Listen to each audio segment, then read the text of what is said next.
Basically I'm just making these videos to teach you all Revit starting from the scratch. So this is going to be my video one, so if you people are interested you can go around and learn the entire thing.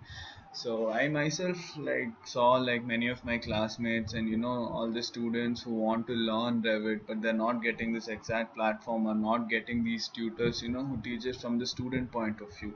So that's the idea of making these software, this I mean videos, so I can teach you all Revit. Alright, so let's just get into it. So basically, as you all know Revit, first you should know that it is just a drafting software. So you have to get your plans in position, and then when you're confident about it, then you're going to start drafting it. Okay, it's a drafting tool. Okay, so here you can see when you go to the options and you go new and project. Okay, in your new project, right, you have this template: construction, architectural, structure, mechanical. So what we are interested is an architectural template. See, right now some of you might all have been wondering, like, you installed Revit but you don't have this template file. So yeah, like, if you guys want me, I'll do a small video on like how to install Revit properly as well, so you people know, like, where to get all these templates and stuff from. Then we're gonna start off. You're gonna get this page and then you're gonna start it off. All right, so right now we're gonna start working with an architectural template, like, since we're interested in doing Revit architecture, so this is for the architectural point of view. All right, so let's get into it. Architectural template and project, then you hit OK. Fine. uh, there's a little lag time in my system today. All right, so yeah, so here we are. This is your basic page. It says project 2. That's the name of the project. By default, the name of the project would be something like your project 1. Okay, floor plan level 1, that indicates what is open in your screen. All right, in your screen right now level 1 is open. Fine. So that level 1, as in what? A ground floor plan. That is the view. What you're viewing right now is a plan view. Alright guys.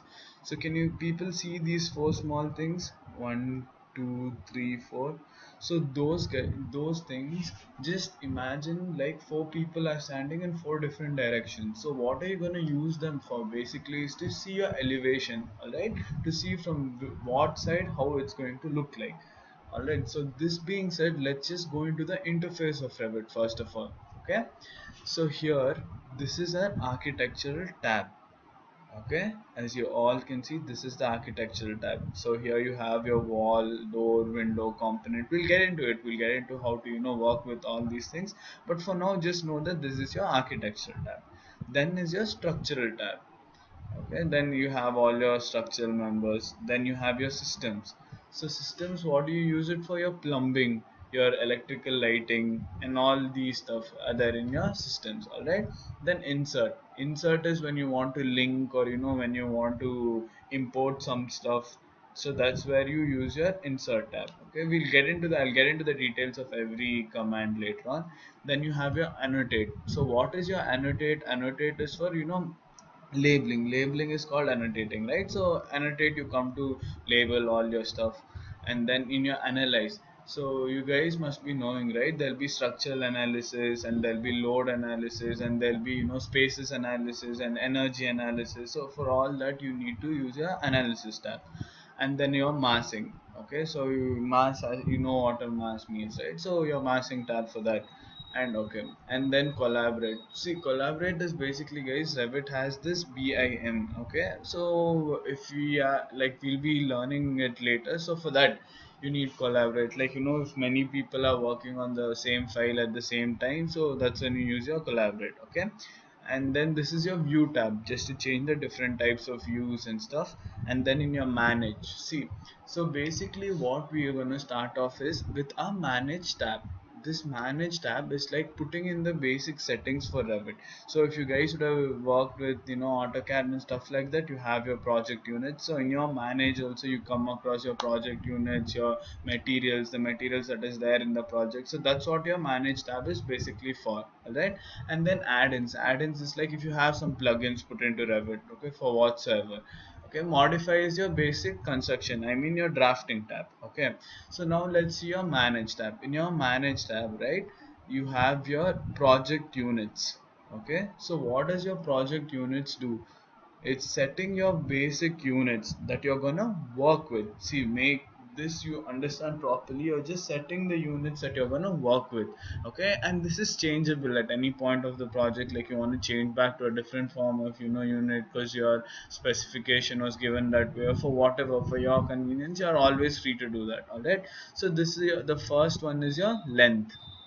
See, you can just click on this box, and if you want to know where these were, again in your manage tab there is project units. Okay, and guys, one more thing, there are some cases when when sometimes the tabs are small like this, all you have to do is just double click on it again, double click on it, double click on it, and see, it just expands like that. Okay, so here you have your project units, so you just hit your project units and then you get your project units tab. Fine, so first is your length. Okay, so see, here you have it, unit, millimeters, decimal, feet, whatever you want to work with. Okay, so if you are happy with millimeters. Okay, and rounding off, you know what rounding off is, to for one decimal place, two decimal places, so you wanted to round off to the nearest 10, 100, or custom, you want to increase the rounding off. Okay, so you can choose it whatever you want it to. Okay. I usually keep it two decimal places, but for millimeters it's fine as it is. We won't go into 3.56 mm and stuff. So I actually work in meters, and then I put off two decimal places. Fine, and then unit symbol. If you wanted to have the symbol, it's up to you. Okay, you want to keep the symbol or not? That's totally up to you. Okay. Fine. Then next is your area. Area is in what way you want the area to be represented. You want it in square meters, inches, feet, or whatever. So similarly, you're rounding off and then putting your unit symbol. Okay. Then similarly you have your volume, angle, slope, currency. Sorry, I'm so sorry. Currency and your mass density. Okay. Then so next come to your view tab. So in your manage tab you set all your manage project units, and you set all your units. Okay, then let's see the interface, the normal interface of Revit. Okay, for that let's go to a view tab. Okay, so in our view tab we have a user interface. For now let me just close these two so we can start fresh. All right, so in user interface you have your project browser. See, now I closed it, project browser and properties. All right, so let's switch on project browser.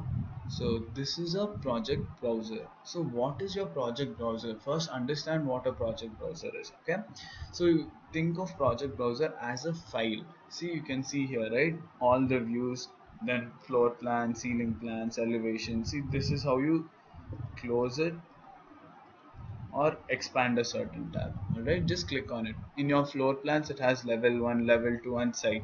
So what basically happens is when you click on a thing, see, now it says project 2 floor plan site, so it's just going to take you to that level. If I hit level 2, it's going to take me to level 2, it's going to take me to level 1, it's going to take me to site.